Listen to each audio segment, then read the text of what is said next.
From hotspotting.com.au, and this is the latest of my series of broadcasts to bring you some positive news to balance the negative sensationalism in mainstream media. And leading off today, realestate.com.au has announced a record audience during March of 10.7 million people, and that's despite the real estate industry being forced to operate under new guidelines during March and the fact that the first of the share market declines occurred on 20 February. The January 2020 figure had been a record with an audience of 9.3 million across the realestate.com.au platform, and March has topped that number. Given the lockdown, realestate.com.au recently launched digital inspections with over 44,000 buy and rent listings now featuring digital video tours. Compared to early March, views of digital video tours on the platform are up 96% and views of 3D tours are up more than 300%. Under the current conditions, which disallow normal auctions, more vendors and their agents are using online auctions, and there have been some notable successes. A rural property covering over 500 acres, that's over 200 hectares, near Yass in New South Wales, sold under the hammer at an online auction for 1.6 million, which was 375,000 over the reserve. This property was scheduled to host part of the Bango wind farm, so there's a green component to the property as well. There were 11 registered bidders and the buyer was apparently an adjoining landowner. Another example, in Annandale in inner city Sydney, a home sold for 1.025 million, which was 45,000 over the reserve at an online auction which attracted 6 registered bidders. There have been numerous other examples of vendors and their agents adapting to the circumstances by using technology to achieve good sales.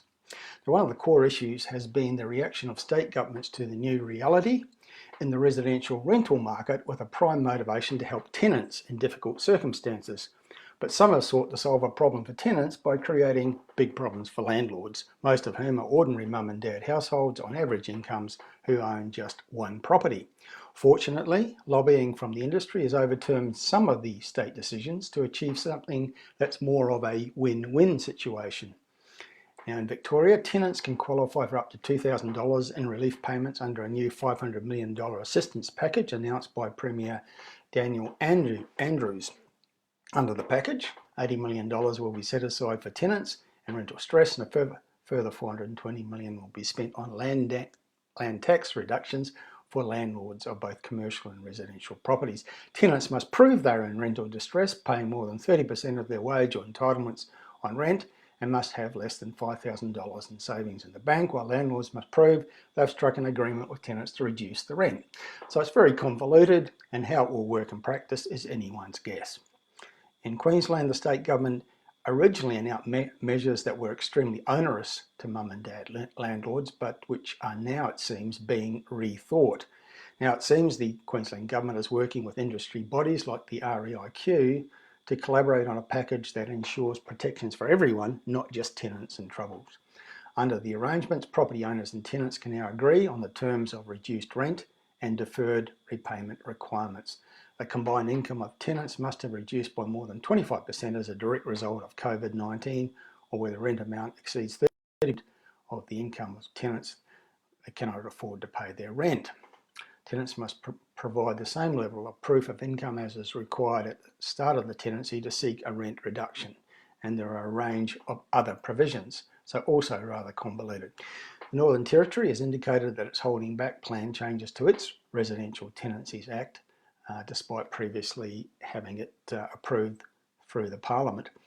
That bill will not commence while the Northern Territory focuses on its overall response to COVID-19. According to the Territory's Attorney General, Natasha Files, the Residential Tenancies Act 2019 is one of the pieces of legislation that will require further amendment to accommodate proposed initiatives from the federal government. And Files says our decision to defer the commencement of that act allows us to accommodate the COVID-19 public health emergency provisions in these unprecedented times. And of course, that's as clear as mud as well. But what we have seen recently is governments making up policy on the run without the usual consultation, and then receiving a major backlash from the real estate industry because they haven't considered all the consequences. But we've also observed that the governments are willing to listen and make changes. We've seen this in Victoria with their initial ban on all kinds of real estate inspections where properties had occupants, and that was quickly overturned after consultation with the industry and backlash from vendors. And now also in Queensland with the rules on rents and evictions, which favoured tenants over the property owners, but now that too seems has been overturned. Now there are lots of other things happening at various levels of government, and the Northern Territory provides just one example of amongst many. In the Northern Territory, workers on temporary visas, including international students and other employees not covered by the federal government's wage subsidy package, have been thrown a lifeline. Chief Minister Michael Gunner has announced support measures specifically targeting hospitality, restaurant, tourism and entertainment businesses. Looking more directly at real estate, the Territory Government has doubled the Home Improvement Scheme stimulus package to more, with an additional $60 million injected after receiving more than 10,000 applications in less than a month. Again, the Chief Minister Michael Gunner has revealed that interest in the stimulus package, which aims to encourage a huge injection of cash into the Territory economy by supporting tradies and other small business owners working in carpentry, electrical work, plumbing, fencing, etc., had blown away their initial expectations. He said this would give Northern Territory tradies a massive pipeline of work over the next 12 months. Territory homeowners have been able to apply to receive up to $6,000 to undertake renovations and improvements to their property. Now, the real estate industry in the Territory claims that properties are flying off the shelf, with real estate agents unable to keep up with buyer demand. Agents say there are not enough listings of properties for sale to meet buyer demand, with multiple offers being made on houses, and contracts were being signed more quickly than ever. One agent says buyers are ready to go, they've got finance and their deposit. There's a lot of first-home buyers in the market, they're keen to have their own property. In this pandemic, buyers have said to me they want to be settled in their own property instead of renting. Now, one of the assumptions being made by media is that because the number of transactions, generally speaking, across the nation will decline in the current circumstances, then property values will automatically drop also. But that's not necessarily the case. Now, one example is provided by the Sunshine Coast, which is underpinned by a strong local economy and extensive major spending right now on infrastructure. Now, valuers Heron Tide White say that residential values have not dropped at all on the Sunshine Coast, and they don't see them doing so in the foreseeable future, especially in the sub $750,000 price range. Now, turning to an article from Yahoo Finance, which says property price growth is expected to skyrocket following the virus crisis if past economic recoveries are anything to go by.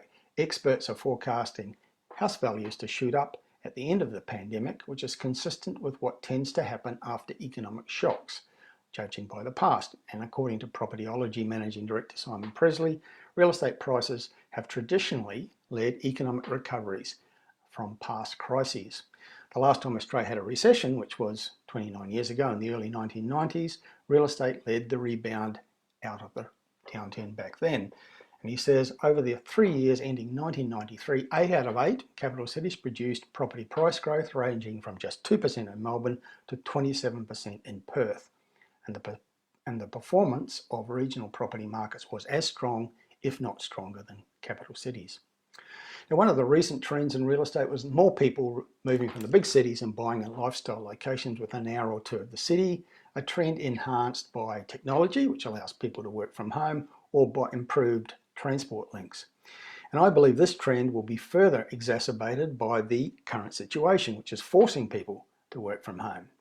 Some may make it a permanent arrangement, and increasingly we're seeing media commentary to that effect, and that will have an impact on regional property markets. An article in the Herald Sun in Melbourne said many Melburnians will leave the city behind for regional Victoria during the coronavirus crisis.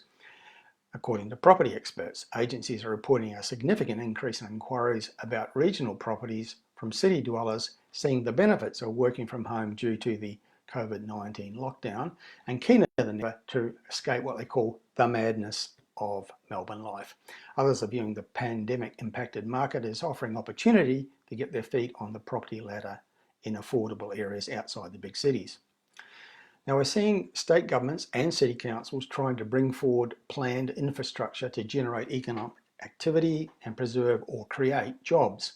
The Civil Contractors Federation says construction companies could hire thousands of people over the next few months, including apprentices, if the federal government injects more money into small road, power and telecommunications projects around the country. Chris Mellum from the CCF says, if the government were to bring forward investment from its 10-year infrastructure program that's already been committed, we're able to take on more work. We can employ more people right now. A new survey of the CCF's member companies in every state and territory found that 65% of the 228 companies that responded would be very likely to hire additional people if the government increased funding for new civil infrastructure projects. In Queensland, 800 jobs are being created, with construction soon to begin on a $1 billion upgrade of the M1 motorway in the Gold Coast area. The first contracts have been awarded for the project, which will see the motorway widen between Varsity Lakes and Toogan on the Gold Coast. State Transport Minister Mark Bailey says M1 works have been fast-tracked to create jobs. And meanwhile, the finishing touches have been put on a $200 million upgrade of the Pacific Motorway that experts say will shave time off the daily commutes for those living south of Brisbane. Now this relates to the Pacific Motorway merge with the M3 at 8 Mile Plains between Brisbane and the Gold Coast. And meanwhile, Brisbane's new international cruise terminal will open in October, despite everything that's been happening. The $175 million terminal is slated to accept its first ship, the Pacific Dawn, on October the 3 at Luggage Point. But if ever an industry had an uncertain future, it's the cruise industry. Meanwhile, the operator of the Star Gold Coast has revealed that construction of the $400 million Dorset Hotel Tower remains within budget and on track to open in 2022, despite the impact of the recent shutdown. Star Group says that it's executing a $200 million debt funding facility as it seeks to strengthen the company's liquidity. In South Australia, Cbus Property will deliver a $300 million 20-storey CBD office building for the state government in Adelaide. The build will be managed in partnership by the SA government and Cbus Property, and the building will house the South Australian Department of Planning, Transport and Infrastructure as its anchor tenant, and this will support around 2,000 construction jobs.